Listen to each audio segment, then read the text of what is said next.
बिस्मिल्लाहिर्रहमानिर्रहीम। अस्सलाम वालेकुम। आपका दोस्त सलमान हैदर। दुआ है परवरदिगार से कि उसने आपको और आपके अहले खाना को अपनी हिफ्ज़ व अमान में रखा हुआ। हमारी खबर दुरुस्त हुई जी, हमारा तज़किया दुरुस्त हुआ। वो असल मायनों में वो जो बिल्ली है ना, वो थैले से बाहर आ गई।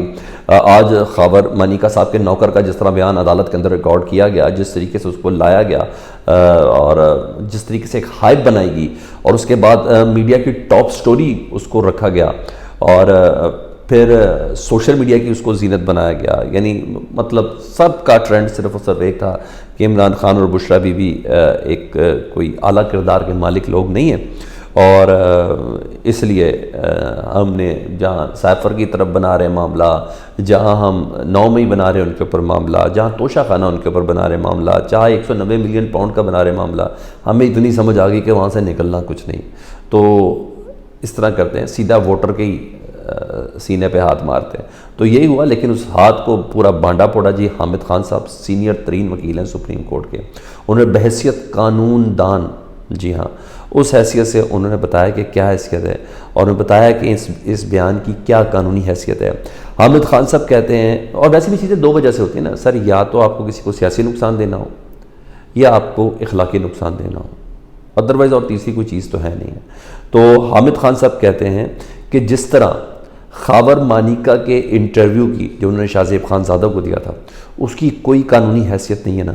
यानी वो जितना मर्ज़ी बता दें कि इमरान खान साहब आते थे, फिर मेरे नौकर ने निकाल दिया, फिर किस तरह मैंने देखा मुझे गुस्सा चढ़ गया और ये होता था, फिर वो होता था, कई बार झगड़े भी हो गए। उन्होंने कहा जिस तरह उनके उस इंटरव्यू की कोई कानूनी हैसियत नहीं है ना, इसी तरह ये जो मुलाजिम है, ये नौकर है लतीफ़, इसकी भी कोई कानूनी हैसियत नहीं है।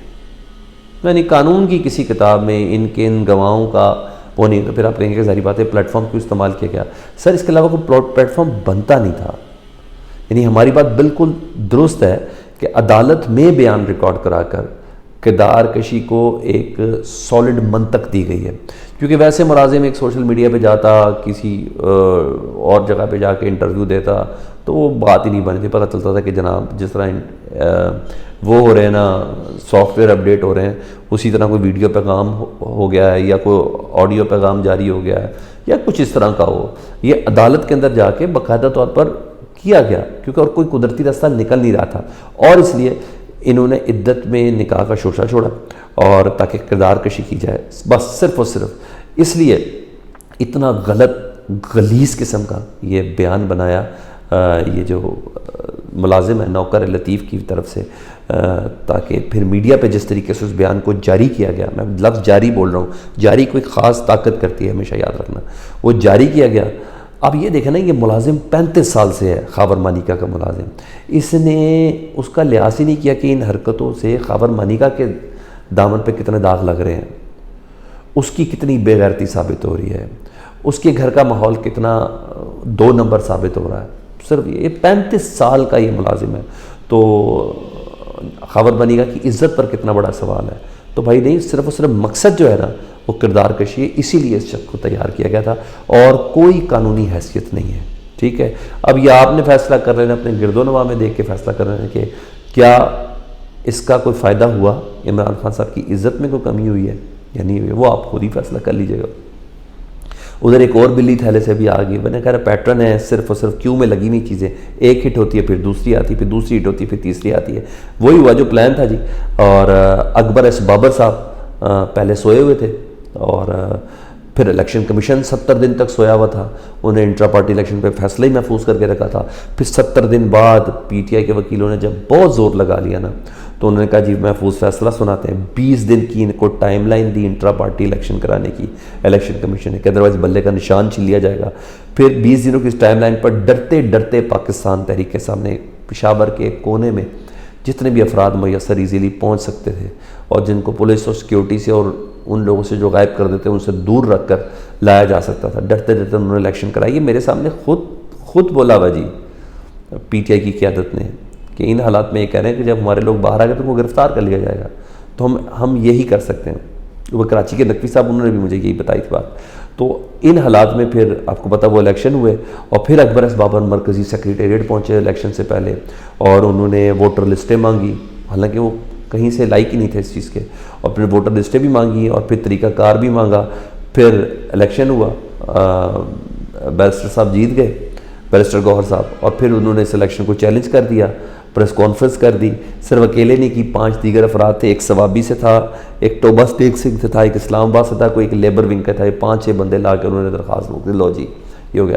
تو یہ سب چیزیں پورے تیاری کے ساتھ ہیں، اور باقاعدہ طور پر پی ٹی آئی کے الیکشن کو کالعدم قرار دیا جائے، یہ بیان دیا انہوں نے اپنی درخواست میں۔ اکبر ایس بابر نے کہا الیکشن کمیشن سے کہ پی ٹی آئی کا انٹرا پارٹی الیکشن ہے، اس کو کالعدم قرار دیا جائے، بلے کے نشان کو پاکستان تحریک انصاف کو دینے سے منع کرنے کی درخواست کی گئی ہے۔ تو آپ کو پتہ چیزیں جب انفولڈ ہو تو پھر اس طریقے سے ہوتی ہے۔ اب دیکھتے ہیں الیکشن کمیشن اس پر کس قسم کا رد عمل دیتا ہے۔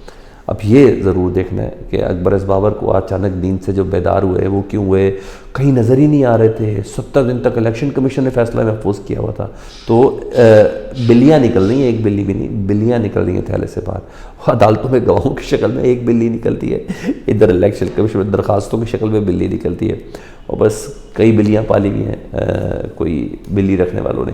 اچھا بہرحال یہاں ایک اور بڑے کام ہو گیا نا، زرداری صاحب نے، آصف علی زرداری صاحب نے پہلا، جی ہاں، باضابطہ طور پر نا پولیٹیکل حملہ کیا نواز شریف صاحب کے اوپر، اور اس کا مطلب ہم سمجھتے ہیں۔ پہلے تو صرف بلاول صاحب نواز شریف صاحب کو فکسچر، لاڈلا پلس اور الٹرا لاڈلا وغیرہ یہ سب کہہ رہے تھے نا، یا سیکنڈ ٹیئر کی جو قیادت تھی وہ نون لیگ پہ تنقید کرتی، نون لیگ کو باضابطہ طور پر اس طرح کے جواب نہیں دے رہی تھی، اور زرداری صاحب کے انٹرویو سے بھی کچھ اندازہ ہوا، مگر آج زرداری صاحب نے باقاعدہ طور پر وہی لائن پکڑی جو بلاول بھٹو زرداری صاحب کی لائن ہے، اور صحیح معنوں میں پوزیشن میں نظر آئے۔ انہوں نے کہا نواز شریف باقاعدہ لاڈلا بن چکا ہے، یہ آصف علی زرداری صاحب کہہ رہے ہیں، اور عوام لاڈلوں کو نہیں اپنے منتخب نمائندوں کو ووٹ دیتی ہیں، ٹھیک ہے جی، اپنے منتخب نمائندوں کو پسند کرتی ہیں، یعنی نواز شریف صاحب آپ منتخب نمائندہ نہیں، لاڈلے ہیں۔ اچھا زرداری صاحب کی یہ لائن دینا نا ڈیفینیٹلی معنی خیز ہے، کیونکہ یہ بے شک انتخابی بیانیہ کیوں نہ ہو، یہ بھی میں جانتا ہوں، بعد میں اتحاد میں انہوں نے سب سے آگے ہونا ہے۔ سیاست میں، پاکستان کی سیاست میں مجھے غیرت کا جو عنصر ہے وہ تھوڑا کم دکھایا جاتا ہے، ہر قسم کا جھوٹ فراڈ کو کہتے ہیں سیاست ہے یہ سب چلتا ہے، سیاست ہے یہ سب چلتا ہے، ہر چیز کا نا، کیونکہ شاید ہم تھوڑے ڈیفرنٹ لوگ ہیں، سیاستدان نہیں ہیں، مگر ہمیں یہ پتہ چلا۔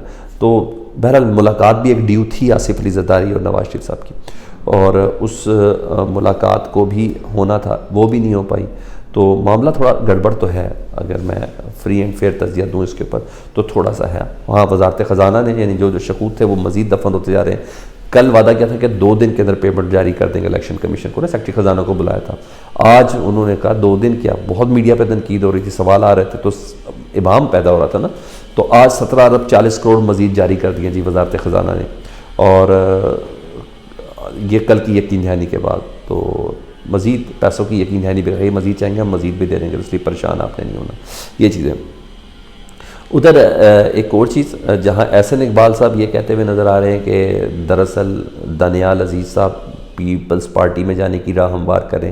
میرے سے دانیال عزیز صاحب نے جب بات کی تھی تو انہوں نے کہا تھا کہ نہیں، مجھے کسی کی ضرورت نہیں مجھ سے کوئی بات کر سکے، لیکن بہرحال احسن اقبال کے بیٹے احمد اقبال ہیں جی، جن کے بیسیکلی قضیہ ہے نا، کیونکہ این اے کی سیٹ سے دانیال عزیز ہے، ان کی نیچے ظاہری بات ہے 2 پروونشل اسمبلی کے 2 سیٹیں ہوں گی۔ دانیال عزیز صاحب کو انہوں نے رسپونڈ کیا، احمد اقبال صاحب نے، احسن اقبال صاحب کے صاحبزادے نے، انہوں نے کہا میرا کوئی تنازع نہیں ہے، اچھا ٹھیک ہے، کوئی ان کو مس گائیڈ کر رہا ہے۔ پی 54 کا مسئلہ ہے جہاں دانیال عزیز صاحب اپنے حلقے کے نیچے، یعنی ایم این اے کے حلقے کے نیچے اپنا بندہ لانا چاہتے ہیں، وہ جس بندے کو لانا چاہتے ہیں وہ پی ٹی آئی کا بھگوڑا ہے، وہ لوٹا ہے، حالانکہ احمد اقبال کے صاحب کہتے ہیں کہ وہ پی ٹی آئی کا لوٹا ہے، اور میں اور دانیال عزیز صاحب اگر مل کر لڑے تو فائدہ ہوگا، کیونکہ پارٹی کے تمام حلقے میرے متعلق بہت بہتر سوچتے ہیں۔ یہ انہوں نے رسپونڈ کیا ہے، اصل بات سامنے یہاں تک آ چکی ہے۔ آپ کو کیا لگتا ہے؟ فیڈ بیک میں ضرور آگاہ کیجیے گا، اپنا بہت خیال رکھیں، اللہم صلی علی محمد و آل محمد۔